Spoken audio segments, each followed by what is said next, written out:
मुख्य रूप से प्रस्तुति डिवाइडेड है दो भाग में। एक है कि हमारा जो मेमोरेंडम के जो आस्क्स हैं, और दूसरा इन आस्क्स को पूरा करने के लिए व्हाट कैन जी, आप जिस भाषा में कंफर्टेबल है उसमें बात करिए, हम सब लोग समझ लेंगे। हम सब लोग समझ लेंगे। Therefore, आस्क्स जो हैं वो एक तो वो, और दूसरा हम एनसीपीसीआर से हमारी क्या इनको पूरा करने के लिए, उसको रियलाइज करने के लिए what are some of the tangible suggestions in terms of how to realize this.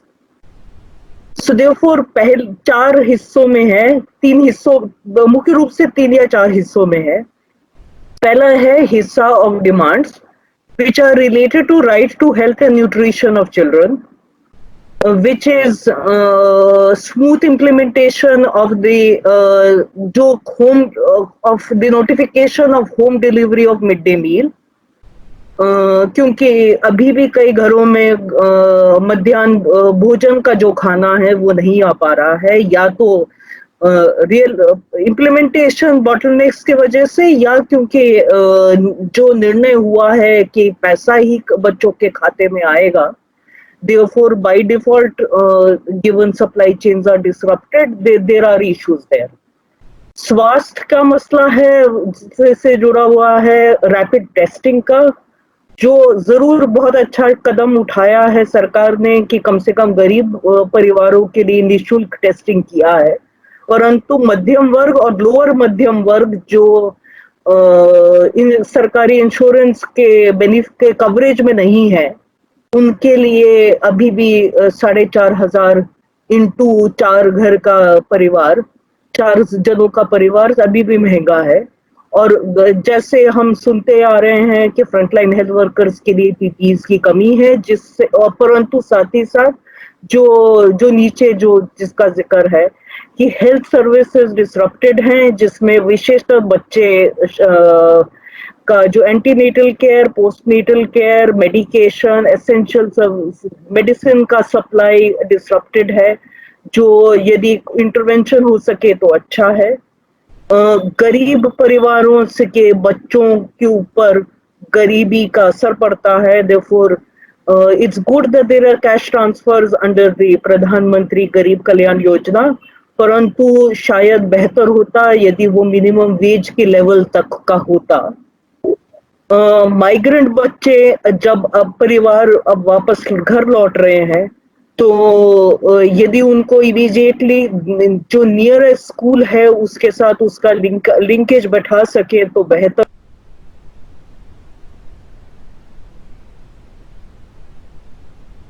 क्योंकि उनके जो स्कूल्स में से सुविधाएं मिलती हैं, जिसमें मध्याह्न भोजन, जिसमें यूनिफॉर्म, टेक्स्ट बुक्स, वो जो न्यूनतम जो सेवाएं हैं वो मिल जाए तो शायद उनके वेलफेयर में मदद मिलेगी। Possible actions from the commission, we understand that there is a migrant policy that is under development. It would be possibly the NCPCR can intervene to provide a child-centered input. If you need help from us in developing some recommendations, we obviously have some opinions on this, so we can share our views. और जैसे आपने बोला कि reporting violations के, yes, we can send complaints, but also if you could, you're already doing it, but possibly more active on issues of health and nutrition rights would be probably appreciated. Second, जो बड़ा हिस्सा है वो protection का है। घर में बच्चे जब फंसे हैं तो हम the home is not an oasis of safety for everyone. Therefore helplines और अन्य child protection के जो measures हैं वो कई दफा by and large essential services में गिने नहीं जाते हैं। Therefore your intervention to declare child helplines and other child protection measures as essential services so that at least helplines function uninterrupted. वही डिमांड महिलाओं के हेल्पलाइंस की है. So similarly, that is an unresolved issue from a child safety, child protection lens that we thought we should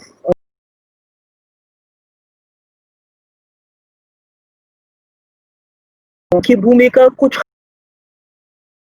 uninterrupted care provision के साथ psycho social first aid और उनके stress और मेंटल हेल्थ के लिए किस तरह की भूमिका हो सकती है, उसके लिए शायद टीचर्स की खुद की कैपेसिटी बिल्डिंग की जरूरत है.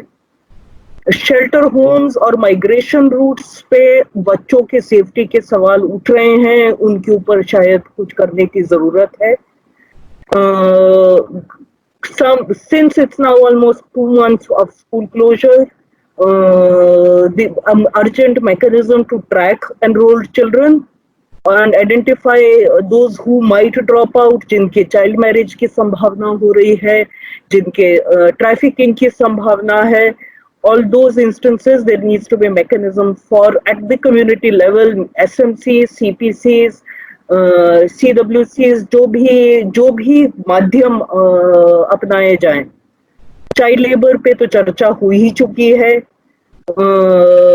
जब स्कूल खुलेगा तो वाटर एंड सैनिटेशन से रिलेटेड और उनके खुद के डिसइंफेक्शन का मसला निकलेगा, क्योंकि schools by and large have been converted into the centers for either quarantine centers or relief centers. जब तो इसलिए immediate reopening may be problematic in a lot of cases, and as and when they reopen, water and sanitation facilities and disinfection will be critical. The possible action, क्या NCPCR की तरफ से कुछ recommendations so that post lockdown reopening of schools पे drop out की बच्चों के drop out पे control हो, and some intervention that immediately to declare child helplines as essential services. Lastly, right to education. जैसे अमरीश भाई ने शुरू में बोला था कि a lot of efforts to ensure uninterrupted education are online. Rural areas में सरकारी आंकड़ा देखें तो सिर्फ 15%, 16% घरों में इंटरनेट की फैसिलिटी है. और घर में इंटरनेट फैसिलिटी है का मतलब नहीं है कि हर बच्चे तक वो फैसिलिटी है. एक से ज्यादा बच्चे भी परिवार में होते हैं जिनको दोनों को वही एक मोबाइल फोन चाहिए होता है जो पिता का है. तो therefore there are online programs. We're not saying all online programming is bad, but fundamentally from a human rights lens, from an equality lens, from an equity lens, how can online education be more made equitable and non-discriminatory is an issue that all of us felt was critical to flag. Content TV पे कुछ हद तक national Hindi में और अंग्रेजी में और कुछ हद तक रीजनल लैंग्वेजेस में ट्रांसमिशन शुरू हुआ है, अच्छी बात है, परंतु शायद और स्थानीय भाषाओं की जरूरत है. उसके साथ साथ जिनके पास ना फोन है, जिसके पास घर पे ना टीवी सेट है, जिसके पास मोबाइल फोन सिर्फ पिता के पास है, उन घरों के जरूरतों को पूरा करने के लिए शायद at least home delivery of all text books at the earliest और एक्स्ट्रा प्रिंट और प्ले मटेरियल, जैसे कि बच्चों के अधिकार का बिल्कुल हनन नहीं हो, उसमें मदद मिलेगी. टीचर्स, पेरेंट्स, एसएमसीज टच में रहें बच्चों के साथ. एक्सेलरेटेड लर्निंग करिकुलम हो, जैसे कि फिर से एकेडमिक कैलेंडर का चेंज हो, so that we are not only relying on the internet but there are also offline modes. Teachers के खुद की ट्रेनिंग, टीचर्स के खुद की पीपीईज और इंश्योरेंस, यदि हम एक्सपेक्ट करते हैं कि वो घरों में जाएं और संपर्क रखें बच्चों के साथ, और हम एक्सपेक्ट करें कि वो टेक्स्ट बुक और अन्य मटेरियल भी घर तक पहुंचाए, तो उसके टीचर्स के भी मसले हैं। स्कॉलरशिप हर बच्चे को मिले। साथ ही साथ लगभग हर प्रदेश में से कंप्लेंट्स आ रहे हैं कि private schools are still charging fees and are still in some cases in raising extra fees. So therefore some level जिस तरह से नोटिफिकेशन निकला है under the disaster management authority rules for children not to be displaced who are living in hostels, can something of this sort be also issued to ensure that private schools do not enforce collection of fees, and certainly do not hike their fees until the normalcy is restored. और साथ ही साथ इस मुश्किल हालात में public system को strengthen करने की जरूरत है, और विशेषतर इस परिप्रेक्ष्य में जब प्राइवेट स्कूल्स के फीस के वजह से काफी हद तक ड्रॉप आउट होने की संभावना है बच्चों की, उसके लिए सरकारी सिस्टम को भी और ज्यादा स्ट्रेंथन करने की जरूरत है। आपसे जो अनुरोध है ह्यूमन राइट्स लेंस से कुछ guidance from digital education to ensure equity and non-discrimination. Section 1211 of the Disaster Management Act में से order निकले moratorium on private schools charging or hiking fees, और उसके आधार वो शायद एक हद तक एक subsequent national framework of regulation of private schools के लिए precursor भी हो सकता है। और मिनिस्ट्री ऑफ होम अफेयर्स में 11 कमिटीज हैं जो अधिकतर हेल्थ के मुद्दे पर हैं, परंतु शायद एक बच्चों के अधिकार और बच्चों की शिक्षा के मुद्दों के लिए भी शायद एक डेडिकेटेड कमिटी और डेडिकेटेड स्पेस की जरूरत है। उस पर भी यदि कमीशन का इंटरवेंशन होगा तो शायद अच्छा रहेगा। अंत में ये सब करने के लिए कुछ प्रोसेस से रिलेटेड सजेशंस हैं। एक न्यू एजुकेशन पॉलिसी की आने की पूरी संभावना है, जो वर्तमान के खबर देखे तो, given the fact that COVID has created some issues, so we're not sure, but would there be a scope for NCPCR or the need for NCPCR to intervene to influence this from a human rights lens, from a lens of COVID at this point in time? Secondly, NCPCR, SCPCR के साथ एक meeting यदि रखें इन सारे मुद्दों के ऊपर to take this agenda forward. इस समय PABs का प्रोसेस चल रहा है, तो maybe having some sort of checklist, some sort of guidance, some sort of framework from NCPCR to make the state level plans more COVID responsive and more child centered. हमारे आदरणीय हमारे प्रधानमंत्री जी ने पंचायतों तक सीधा आउटरीच किया है। साथ ही साथ यदि बच्चों के सेफ्टी, बच्चों के कंप्लेंट्स के रिड्रेसल का मसला भी पंचायतों तक इस समय जाए तो अच्छा रहेगा। एनसीपीसीआर का अपना जीआर मैकेनिज्म में क्या बदलाव की कुछ जरूरत है इस समय जब offline modes are not available, possibly something to discuss, ponder. Lastly, highly appreciated कि रेगुलर इंटरवल्स पे आपके सोशल मीडिया पे, ट्विटर पे रेगुलर ब्रॉडकास्ट कर रहे हैं जो बच्चों के से रिलेटेड मुद्दों के ऊपर।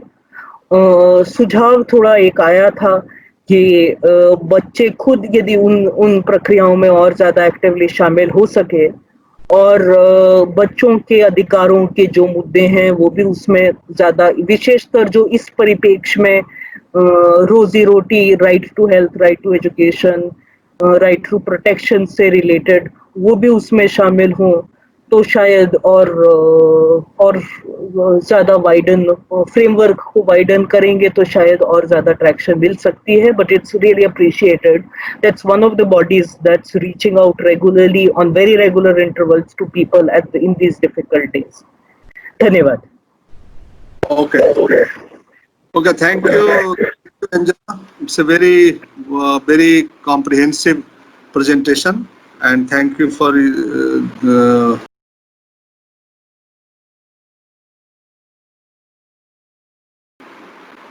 So I will use a combination of Hindi and English because for the interest of those in the south who need a bit of understandable language, I've been trying to translate in the chat box. So people who have issues with Hindi, I will try to at least get the summary again across. in whatever So language. as far as the presentation is concerned, the text is in any case in English. So therefore, at least the next bit should be simpler for a bilingual audience.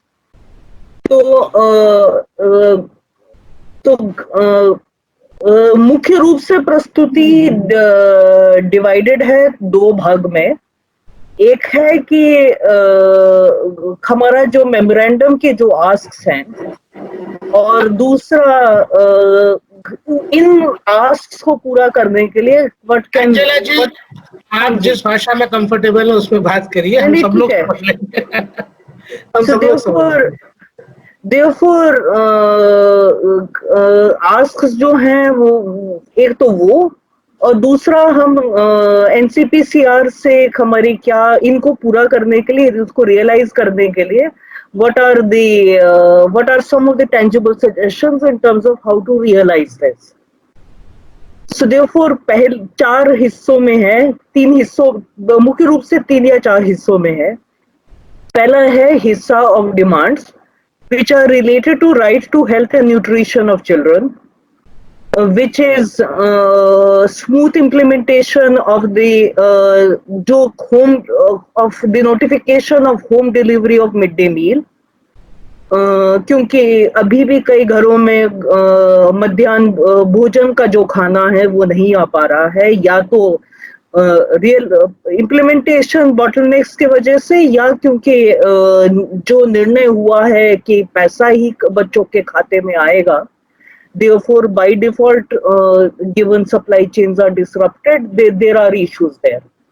स्वास्थ्य का मसला है से जुड़ा हुआ है rapid testing का, जो जरूर बहुत अच्छा कदम उठाया है सरकार ने कि कम से कम गरीब परिवारों के लिए निःशुल्क टेस्टिंग किया है, परंतु मध्यम वर्ग और लोअर मध्यम वर्ग जो इन सरकारी इंश्योरेंस के कवरेज में नहीं है, उनके लिए अभी भी 4,500 इंटू 4 घर का परिवार, 4 जनों का परिवार अभी भी महंगा है.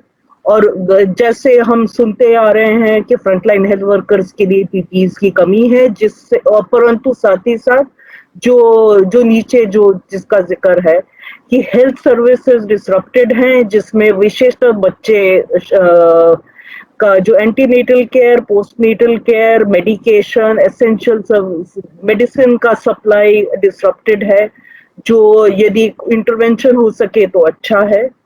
गरीब परिवारों से के बच्चों के ऊपर गरीबी का असर पड़ता है. Therefore, it's good that there are cash transfers under the प्रधानमंत्री गरीब कल्याण योजना, परंतु शायद बेहतर होता यदि वो मिनिमम वेज के लेवल तक का होता.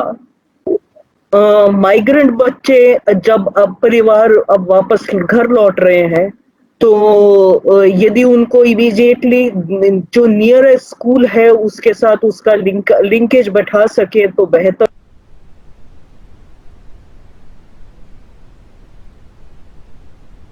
क्योंकि उनके जो स्कूल्स में से सुविधाएं मिलती हैं, जिसमें मध्याह्न भोजन, जिसमें यूनिफॉर्म, टेक्स्ट बुक्स, वो जो न्यूनतम जो सेवाएं हैं वो मिल जाए तो शायद उनके वेलफेयर में मदद मिलेगी. Possible actions from the commission, we understand that there is a migrant policy that is under development. It would be possibly the NCPCR can intervene to provide a child-centered input. If you need help from us in developing some recommendations. We obviously have some opinions on this, so we can share our views. और जैसे आपने बोला कि reporting violations के, yes, we can send complaints, but also if you could, you're already doing it, but possibly more active on issues of health and nutrition rights would be probably appreciated. Second जो बड़ा हिस्सा है वो protection का है. घर में बच्चे जब फंसे हैं तो हम the home is not an oasis of safety for everyone. Therefore helplines और अन्य चाइल्ड प्रोटेक्शन के जो मेजर्स हैं वो कई दफा by and large essential services में गिने नहीं जाते हैं. Therefore, your intervention to declare child helplines and other child protection measures as essential services, so that at least helplines function uninterrupted. वही demand महिलाओं के helplines की है. So similarly, that is an unresolved issue from a child safety, child protection lens that we thought we should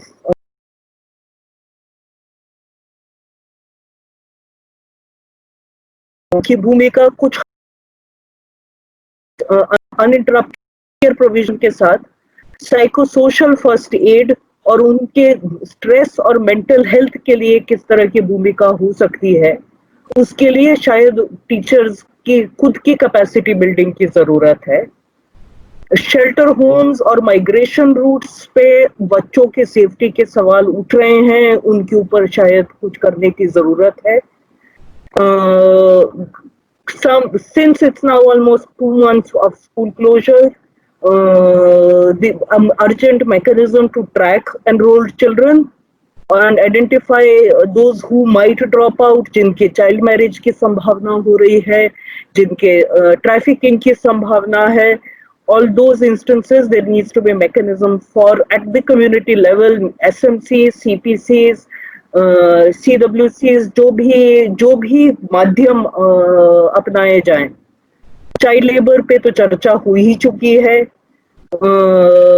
जब school खुलेगा तो water and sanitation से related और उनके खुद की डिसइंफेक्शन का मसला निकलेगा, क्योंकि schools by and large have been converted into the centers for either quarantine centers or relief centers. जब तो इसलिए immediate reopening may be problematic in a lot of cases, and as and when they reopen, water and sanitation facilities and disinfection will be critical. The possible action, क्या NCPCR की तरफ से कुछ recommendations so that post lockdown reopening of schools पे dropout की बच्चों के dropout पे control हो, and some intervention that immediately to declare child helplines as essential services. Lastly, right to education. जैसे अमरीश भाई ने शुरू में बोला था कि a lot of efforts to ensure uninterrupted education are online. Rural areas में सरकारी आंकड़ा देखें तो सिर्फ 15%, 16% घरों में इंटरनेट की फैसिलिटी है. और घर में इंटरनेट फैसिलिटी है का मतलब नहीं है कि हर बच्चे तक वो फैसिलिटी है. एक से ज्यादा बच्चे भी परिवार में होते हैं जिनको दोनों को वही एक मोबाइल फोन चाहिए होता है जो पिता का है. तो therefore there are online programs. We're not saying all online programming is bad, but fundamentally from a human rights lens, from an equality lens, from an equity lens, how can online education be more made equitable and non-discriminatory is an issue that all of us felt was critical to flag. Content TV पे कुछ हद तक national Hindi में और अंग्रेजी में और कुछ हद तक रीजनल लैंग्वेजेस में ट्रांसमिशन शुरू हुआ है, अच्छी बात है, परंतु शायद और स्थानीय भाषाओं की जरूरत है. उसके साथ साथ जिनके पास ना फोन है, जिसके पास घर पे ना टीवी सेट है, जिसके पास मोबाइल फोन सिर्फ पिता के पास है, उन घरों के जरूरतों को पूरा करने के लिए शायद at least home delivery of all text books at the earliest, और एक्स्ट्रा प्रिंट और प्ले मटेरियल, जैसे कि बच्चों के अधिकार बिल्कुल हनन नहीं हो, उसमें मदद मिलेगी। टीचर्स, पेरेंट्स, एसएमसीज टच में रहें बच्चों के साथ। एक्सेलरेटेड लर्निंग करिकुलम हो, जैसे कि फिर से एकेडमिक कैलेंडर का चेंज हो, so that it's not, we are not only relying on the internet but there are also offline modes. Teachers के खुद की ट्रेनिंग, टीचर्स के खुद की पीपीईज और इंश्योरेंस, यदि हम एक्सपेक्ट करते हैं कि वो घरों में जाएं और संपर्क रखें बच्चों के साथ, और हम एक्सपेक्ट करें कि वो टेक्स्ट बुक और अन्य मटेरियल भी घर तक पहुंचाए, तो उसके टीचर्स के भी मसले हैं। स्कॉलरशिप हर बच्चे को मिले।